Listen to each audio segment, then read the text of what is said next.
बिजली की सुविधा ना होने से, पानी की सुविधा ना होने से या साफ़ सफाई की सुविधा ना होने से ये स्टेडियम खस्ता हाल है। ये भी एक शौचालय है, लेकिन सिर्फ कहने को ये शौचालय है, ना तो स्टेडियम में कोई ग्राउंडमैन है और ना ही कोई कोच है। 15 साल पहले हरियाणा सरकार की दी गई किसी सौगात को आज हम खंडर की राज्य मंत्री कमलेश ढांडा ने अपने कार्यकाल के दौरान, इनफैक्ट कलायत में भी या फिर कहें किसी भी गांव में, उन्होंने आज तक किसी खेल स्टेडियम का शिलान्यास उद्घाटन। तो अब तक मेडल क्यों नहीं आते? तो वो इसी वजह से नहीं आते क्योंकि हमारे यहाँ खेलों के लिए कोई बुनियादी सुविधाएं उपलब्ध नहीं है। नमस्कार, आप कैथल बैग न्यूज़ देख रहे हैं, मैं हूं अजय। फिलहाल हम कलायत हल्के की एक बड़ी पंचायत गांव बाता में मौजूद है और जिस जगह हम खड़े हैं वो है राजीव गांधी खेल स्टेडियम।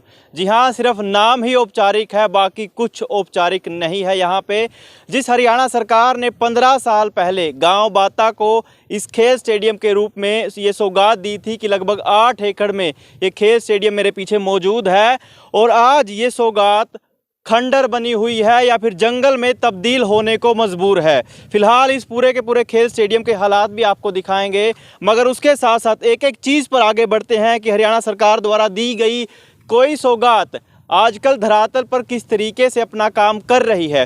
फिलहाल आपको मैं कहूँगा कि जो बास्केटबॉल के साथ साथ एक स्टेडियम है, और बास्केटबॉल के साथ साथ जो वॉलीबॉल का स्टेडियम है, मात्र 2 खंबे यहाँ के पे खड़े हैं, और इन 2 पोलों के माध्यम से आप ये अंदाज़ा लगा सकते हैं कि कभी यहाँ पे वॉलीबॉल का ये एक तरीके से ट्रैक हुआ करता था, लेकिन जो अब सिर्फ मात्र ये 2 पोल ही इसका परिचय दे रहे हैं कि यहाँ पे कोई बास्केटबॉल या वॉलीबॉल का जो है ट्रैक था। लेकिन इसी के साथ साथ बास्केटबॉल की दशा आप देख लीजिए, कोई नेट नहीं है यहाँ पे, ठीक। और इसी के साथ साथ इस पूरे के पूरे खेल स्टेडियम में जो खेल विभाग की लापरवाही कहें या अनदेखी का शिकार है। फिलहाल ग्रामीणों से बात करने पर यह पता चल रहा है कि ना तो यहाँ लाइट की कोई सुविधा है, ना पीने के पानी की कोई सुविधा है, ना ही शौचालय की कोई सुविधा है, और जिस नाते अब धीरे धीरे ये खेल स्टेडियम खंडर और जंगल में तब्दील होता जा रहा है। फिलहाल एक शिलान्यास पट जरूर बचा है यहाँ पे, जो एक औपचारिक गवाही दे रहा है कि 15 साल पहले यहाँ कोई किसी खेल स्टेडियम की शुरुआत हुई थी। फिलहाल उस शिलान्यास बोर्ड की तरफ हम आगे बढ़ रहे हैं, मगर उसी के साथ साथ इस खेल स्टेडियम के अलग अलग दृश्य को दिखाते हुए, जिससे ये पता तो चल जाए कि यहाँ कोई खेल स्टेडियम है, लेकिन जो किसी बची कुची अवस्था में मौजूद है। फिलहाल आप जो आउटडोर स्टेडियम है उसका नज़ारा देख रहे हैं। देखिए, ये जो ट्रैक है एक तरीके से वो आपको ज़रूर नज़र आ जाएगा। ये ट्रैक सिर्फ मात्र जो बच्चे हैं यहीं के लोकल गांव बाता के, उन्होंने अपने बलबूते इसको बनाया है, और बाकायदा बड़ी बड़ी झाड़ियाँ या घास था यहाँ पे, लेकिन निजी कोष से जो बच्चे हैं गांव बाता के, उन्होंने अपने निजी कोष से ट्रैक्टर के माध्यम से पूरे के पूरे घास को तो जो जगह को एक तरीके से इसको सेफ बना लिया है। लेकिन अगर आप यहाँ से चंद दिन पहले आते तो आपको पता चलता कि जंगल में और स्टेडियम में कोई ज़्यादा सा फ़र्क नहीं है। फिलहाल उस शिलान्यास बोर्ड की तरफ हम आगे बढ़ रहे हैं, जो गवाही दे रहा है कि ये कोई राजीव गांधी खेल स्टेडियम है, जो मात्र कागज़ों में औपचारिक रूप में मौजूद है। फिलहाल आप उस शिलान्यास बोर्ड की तस्वीरें देखेंगे जब इसका एक तरीके से उद्घाटन हुआ था, या एक तरीके से कागज़ों में अपना बुनियादी रूप इसने लिया था। जी हाँ, ये वही शिलान्यास बोर्ड है। एक बार इसको आप ध्यान से पढ़िए।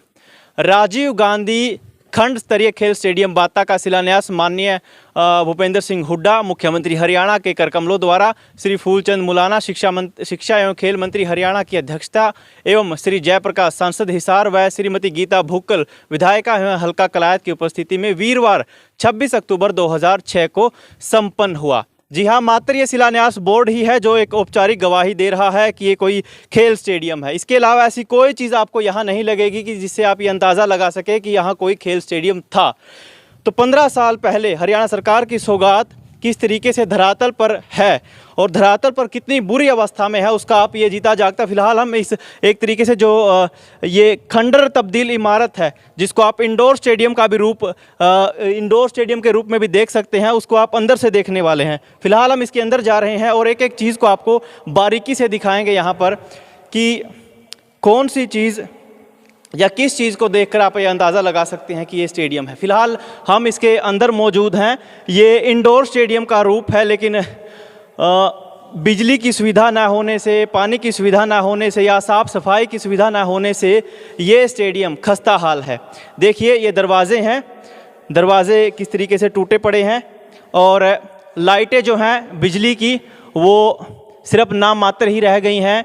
जाले किस तरीके से लगे हुए हैं, दीवारों पर पेंट किस तरीके से उखड़ा हुआ है, और इसी के साथ साथ जो बुनियादी से लेकर या जो ज़रूरत की चीज़ें हैं जो कि एक खेल स्टेडियम को खेल स्टेडियम बनाती है वो यहाँ नहीं हैं। और ये शीशे टूटे पड़े हैं, बाकायदा शरारती तत्वों के मार्फत इनको शायद तोड़ा गया है। मगर लगभग 15,000 की आबादी पर जिस खेल स्टेडियम को होना था अपनी जीवंत अवस्था में, वो आज मृत अवस्था में। फ़िलहाल एक एक चीज़ को अंदर जाके दिखाते हैं। ये एक वॉशरूम है, इस तरफ शौचालय है, जो आपको देखने पर शौचालय नहीं लगेगा, कुछ और ही लगेगा। देखिए अंदर की तस्वीरें, वॉशरूम के अंदर की तस्वीरें आप देख रहे हैं इस औपचारिक खेल स्टेडियम के अंदर से। जी, हर चीज़ उखड़ी पड़ी है, टूटी पड़ी है। पीने के पानी से लेकर वॉशिंग तक की कोई सुविधा नहीं है। और वॉशरूम को आप देख सकते हैं, ये शौचालय है अगर कहें, लेकिन है नहीं वाकई में।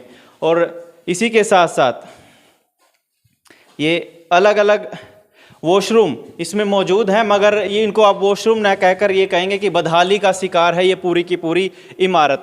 अब इसके बाहर निकलते हैं और आपको दूसरे पोर्शन की ओर तस्वीरें दिखाते हैं कि इसमें अब बचा कुचा क्या है स्टेडियम में।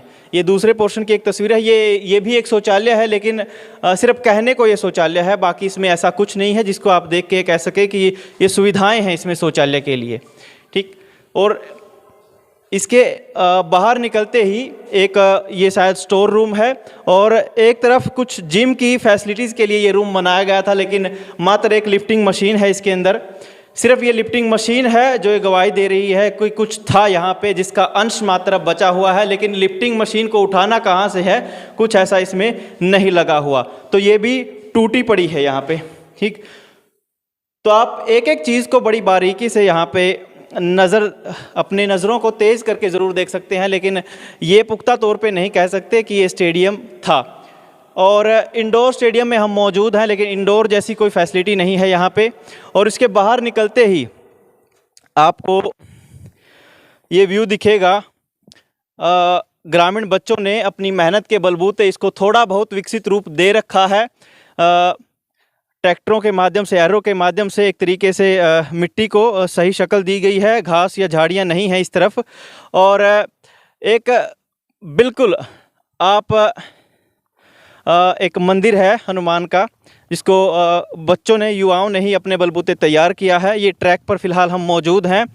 और एक और चीज़ की जो बड़ी बात है कि ग्रामीण बच्चे हैं, अपने मेहनत के बलबूते पैसे इकट्ठा करके ज़रूर अपने आर्थिक सहयोग के बलबूते इस पूरे के पूरे स्टेडियम की थोड़ा बहुत रखरखाव ज़रूर कर रहे हैं। लेकिन जो चीज़ देखने में आ रही है कि ना तो इस स्टेडियम में कोई ग्राउंडमैन है और ना ही कोई कोच है।